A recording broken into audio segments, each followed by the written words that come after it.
संघातील खेळाडू यांची ओळख करून देत आहेत. रत्नागिरी जिल्हा क्रिकेट असोसिएशनचे अध्यक्ष, रत्नागिरी जिल्हा मध्यवर्ती बँकेचे संचालक सन्माननीय श्री भैया सामंत, त्याचप्रमाणे शहर संघटक शिवसेनेचे सन्माननीय श्री निखिल मंदतकर, त्याचप्रमाणे प्रसिद्ध व्यावसायिक जितू शेट्टे, तसेच रत्नागिरीचे प्रसिद्ध व्यावसायिक शेखरजी घोसाळे, त्याचप्रमाणे पाली जिल्हा परिषद गटाचे सदस्य परशुराम कदम, तसेच श्री भैरी देवस्थानचे विश्वस्त विजय खेडेकर, त्याचप्रमाणे विजय गावचे विद्यमान सरपंच सन्माननीय श्री गणेशदादा पाडावे आणि साई जिगर संघाचे संघमालक सन्माननीय श्री बाळाशेठ सुर्वे या सर्व प्रमुख पाहुण्यांच्या उपस्थितीमध्ये या ठिकाणी साई प्रीमियर लीग स्पर्धेचा आजच्या दुसऱ्या दिवशीचा दुसरा सामना खेळाडू सामनावीर यांची ओळख या ठिकाणी पार पडलेली आहे. यानंतर सामन्याचं नाणेफेक या ठिकाणी केलं जातं.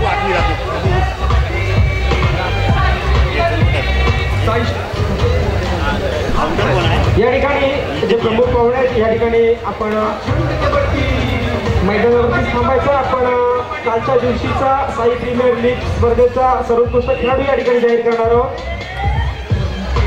तसेच आंबाबाई प्रयाग आत्माराम संघरे यांच्याकडून एअरकुलर या ठिकाणी साई प्रीमियर लीग स्पर्धेच्या पहिल्या दिवशीचा सर्वोत्कृष्ट खेळाडू ठरतोय साई भैरी संघाचा सिद्धार्थ सावंत. साई भैरी संघाचा सिद्धार्थ सावंत या ठिकाणी सर्वोत्कृष्ट खेळाडूचा मानकरी ठरतो. पहिल्या दिवशीचा सर्वात सुंदर असा खेळ करून आपल्या संघाला पहिल्या सामन्यामध्ये या ठिकाणी